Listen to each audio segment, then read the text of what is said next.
This YouTube channel does not promote any violent, harmful, or illegal activities. All content provided by this channel is meant for an educational purpose only.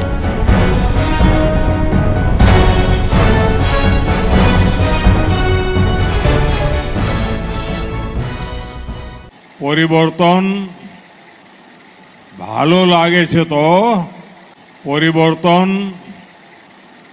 ভালো লাগেছে তো পরিবর্তন ভালো লাগছে তো এই কথাই দেশের প্রধানমন্ত্রী রাজ্যে পরিবর্তন হয়ে যাওয়ার পরে রাজ্যে সভায় এসে জিজ্ঞাসা করেছিলেন বাংলার মানুষকে। বাংলার ৪৫% মানুষজন গত ২০২৬ বিধানসভা নির্বাচনে বিজেপিকে ভোট দিয়ে ক্ষমতায় এনেছেন। সুতরাং পরিবর্তন ভালো লাগছে কি লাগছে না উত্তর বাংলার মানুষ দেবে।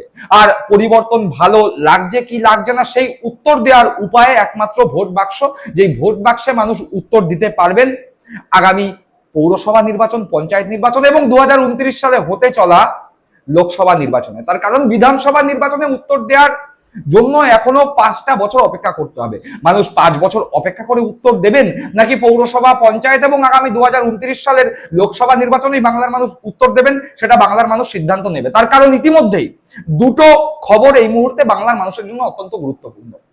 নতুন শর্তে বন্ধ হতে চলেছে ফ্রি রেশন। হ্যাঁ, নতুন শর্তে বন্ধ হতে চলেছে ফ্রি রেশন। এমনকি অতীতে বাংলার ২,৪০,০০,০০০ কাছাকাছি মহিলারা লক্ষ্মীর ভান্ডার পেতেন।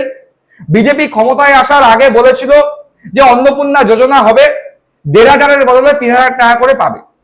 বাংলার মহিলারা দু হাত ভরে বিজেপিকে ভোট দিয়েছিলেন ৩,০০০ টাকা করে অন্নপূর্ণা যোজনার ভাতা পাওয়ার আশায়।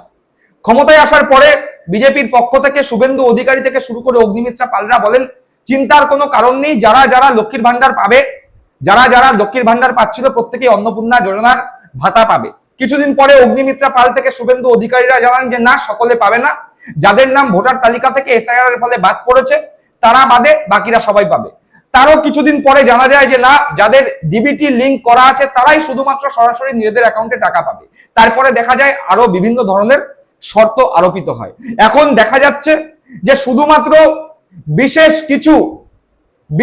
কিছু শর্ত যারা পূরণ করতে পারবে তারাই লক্ষ্মীর ভান্ডার পাবে। এমনকি সব থেকে ভয়ঙ্কর ব্যাপার, ইতিমধ্যে যারা যারা অন্নপূর্ণা যোজনার টাকা পেয়েছেন তাদের অনেককে সেই টাকা ফেরত দিতে হচ্ছে। সুতরাং দুটো খবর এই মুহূর্তে বাংলার রাজনীতির অঙ্গনে অত্যন্ত গুরুত্বপূর্ণ। এক, নতুন শর্তে বন্ধ হতে চলেছে ফ্রি রেশন। লক্ষ্মীর ভান্ডার যারা পেত তারা সকলে তো অন্নপূর্ণা যোজনার ভাতা পাচ্ছে না, এমনকি যারা গত ৩ মাস ধরে পেয়ে এসেছিল তাদের মধ্যে অনেককে ফেরত দিতে হবে। কাদেরকে ফেরত দিতে হবে প্রশ্ন উঠছে। তার কারণ পেয়ে তো গেছেন টাকা, ফেরত দেবেন না, কোন বক্তব্য দেখাচ্ছি। দেখুন বাংলা হান্টে প্রকাশিত খবর, ফেরত দিতে হবে অন্নপূর্ণা যোজনার ৩,০০০ টাকা। আগস্টের কিস্তির আগেই মাথায় বাজ এদের।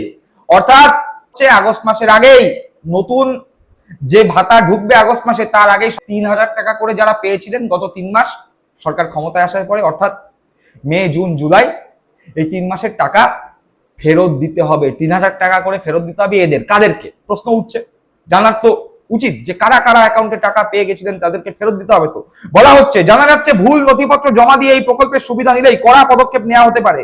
এই বিষয়ে মুখ্যমন্ত্রী শুভেন্দু অধিকারী বলেন, পারিবারিক বার্ষিক আয় ১ লক্ষ টাকার বেশি এরকম অনেকে অন্নপূর্ণা যোজনার তালিকায় যুক্ত হয়েছে। আবার অনেকের পাওয়ার কথা, তারা যোগ্য, তাদের নাম বাদ চলে গিয়েছে।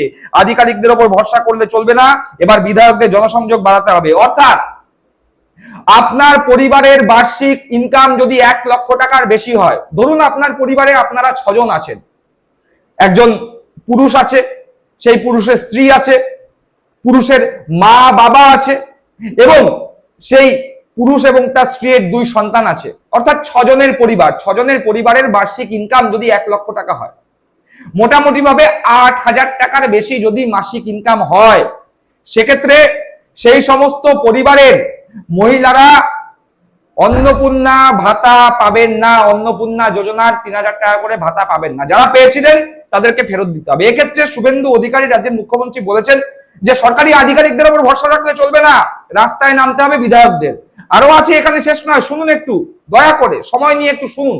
একাধিক রিপোর্টে এমনটাও দাবি করা হচ্ছে, শুধুমাত্র অযোগ্যদের চিহ্নিত করে বাদ নয়, ভুল নথিপত্র দেখিয়ে যারা সুবিধা নিয়েছেন তাদের কাছ থেকে অন্নপূর্ণা যোজনা 3,000 টাকা করে ফেরত নেওয়াও হতে পারে। যদিও এই বিষয়ে সরকারি তরফে কোনো আপডেট নেই, সবটাই জল্পনা। অর্থাৎ 3,000 টাকা করে যে ফেরত দিতেই হবে, এখনো পর্যন্ত এই ধরনের সরকারি কোনো নির্দেশিকা জারি না হলেও সরকারি মহলে একটি জল্পনা জারি হয়েছে। অর্থাৎ অতীতে আমরা দেখতে পেয়েছি সমস্ত ধরনের মহিলারা পশ্চিমবঙ্গে, রাজ্যে যখন তৃণমূল কংগ্রেস ক্ষমতায় ছিল, মুখ্যমন্ত্রী মমতা বন্দ্যোপাধ্যায় ছিলেন, তখন বাংলার 2,40,00,000 মহিলাদের জন্য লক্ষ্মীর ভান্ডার এই প্রকল্প এনেছিলেন, যার ফলে মাসিক 1,500 টাকা করে বাংলার মহিলারা পেতেন। বিজেপি ক্ষমতায় আসার পরে যে কথা বলা হয়েছিল যারা লক্ষ্মীর ভান্ডার পেত সবাই অন্নপূর্ণা যোজনার ভাতা পাবে, কিন্তু বাস্তবের মাটিতে দেখা যাচ্ছে বিভিন্ন শর্ত যারা পূরণ করতে পারছে না তারা অন্নপূর্ণা যোজনার ভাতা পাচ্ছে না। অর্থাৎ 2,40,00,000 থেকে এক ধাক্কায় সংখ্যাটা 1,20,00,000 নেমে এসছে। এখন আবার বলা হচ্ছে যে বার্ষিক যে সমস্ত পরিবারের ইনকাম 1 লক্ষ টাকা বা তার বেশি, সে সমস্ত পরিবারের মহিলারা পাবেন না অন্নপূর্ণা যোজনার ভাতা। ডেলি হান্টে প্রকাশিত খবর আপনারা দেখলেন। এর পাশাপাশি রেশন, মমতা বন্দ্যোপাধ্যায় মুখ্যমন্ত্রী থাকাকালীন পশ্চিমবঙ্গে ফ্রিতে রেশন দেওয়া হতো।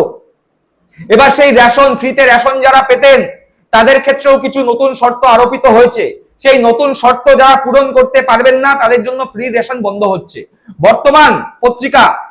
বাংলার বর্তমান পত্রিকায় প্রকাশিত একটি খবর, সেখানে বলা হচ্ছে ল্যাপটপ, বাইক বা গাড়ি থাকলে রেশন মিলবে না, নয়া শর্ত। অর্থাৎ নতুন শর্ত আরোপিত হয়েছে। যে সমস্ত পরিবারে বা যে সমস্ত বাড়িতে ল্যাপটপ আছে, বাইক আছে বা গাড়ি আছে, তারা ফ্রিতে রেশন পাবে না। কি বলা হচ্ছে একটু ডিটেল খবরটা পড়ি। বলা হচ্ছে ইন্টারনেট সুবিধাযুক্ত ল্যাপটপ বা কম্পিউটার বাড়িতে থাকলে কিংবা বাড়িতে বাইক বা মোটর চালিত 2 চাকার যান থাকলে আর ভর্তুকিযুক্ত রেশন কার্ডের জন্য আবেদন করতে পারবেন না বাসিন্দারা। সেই সঙ্গে শহর এলাকা এবং গ্রামীণ এলাকার জন্য গুচ্ছ নতুন শর্ত জানিয়েছে খাদ্য দপ্তর। খাদ্য দপ্তরের অফিসিয়াল ওয়েবসাইটে ওইসব শর্তাবলী সহ আবেদনের নিয়ম কানুন জানিয়েছে সংশ্লিষ্ট দপ্তর। অর্থাৎ যে সমস্ত বাড়িতে মোটর চালিত যানবাহন রয়েছে, যে সমস্ত বাড়িতে রয়েছে ল্যাপটপ, সেই সমস্ত বাড়ির মানুষরা নতুন করে ফ্রিতে ভর্তুকিযুক্ত রেশনের কার্ডের জন্য আবেদন আর করতে পারবেন না। এ কথা খাদ্য দপ্তর থেকে তাদের ওয়েবসাইটে জানিয়ে দেওয়া হয়েছে। পাশাপাশি কোন বাড়ির কেউ মাসে 15,000 বা তার বেশি আয় করলে বাড়ির কেউ আয়কর রিটার্ন বা প্রফেশনাল ট্যাক্স জমা দিলেও ওই আবেদন বাতিল বলে গণ্য হবে। সেই সঙ্গে সেচ সেবিত 2.5 একর জায়গার সঙ্গে বাড়িতে কোনো সেচের উপকরণ থাকলে তার রেশন কার্ড আবেদন স্বয়ংক্রিয়ভাবেই বাতিল হবে বলে বিবেচিত হচ্ছে। অর্থাৎ নতুন শর্ত আরোপিত হয়েছে, আর ভর্তুকিযুক্ত রেশন কার্ডের জন্য আবেদন করা যাবে না। নতুন নিয়ম অনুযায়ী, নতুন শর্ত অনুযায়ী অন্ততপক্ষে বর্তমান পত্রিকায় এই খবর প্রকাশিত হয়েছে। আর শুরুতেই যে ভিডিও দেখলেন, দেশের প্রধানমন্ত্রী রাজ্যে পরিবর্তনের পরে রাজ্যে এসেছিলেন, সভা থেকে জিজ্ঞাসা করেছিলেন পরিবর্তন ভালো লাগছে তো? প্রশ্ন ছিল বাংলার মানুষের কাছে। প্রশ্ন ছিল 45% মানুষ যারা বিজেপিকে ভোট দিয়ে ক্ষমতায় এনেছে। হ্যাঁ, একথা ঠিক যে 55%-এর কাছাকাছি মানুষ বিজেপির বিরুদ্ধে ভোট দিয়েছে, তার 41% মানুষ তৃণমূলকে ভোট দিয়েছিল। অর্থাৎ 55% মানুষজন বিজেপির বিপক্ষে ভোট দিলেও 45% মানুষজন বিজেপির পক্ষে ভোট দিয়েছে। রাজ্যে পরিবর্তন ঘটেছে, রাজ্যে ক্ষমতায় এসেছে বিজেপি। এবং রাজ্যে বিজেপি ক্ষমতায় আসার পরে দেশের প্রধানমন্ত্রী নরেন্দ্র মোদী রাজ্যে এসে বাংলার মানুষের উদ্দেশ্যে প্রশ্ন রেখেছিলেন পরিবর্তন ভালো লাগছে তো? আর একবার শুনুন। পরিবর্তন ভালো লাগেছে তো? শুনলেন? অর্থাৎ প্রশ্ন বাংলার ভোটারদের কাছে, বাংলার মা বোনদের কাছে, বাংলার জনগণের কাছে প্রধানমন্ত্রী রেখে গেছেন পরিবর্তন ভালো লাগছে তো? উত্তর আপনারা কমেন্ট বক্সে জানাবেন। সকলে ভালো থাকবেন, সুস্থ থাকবেন। জয় হিন্দ, বন্দে মাতরম।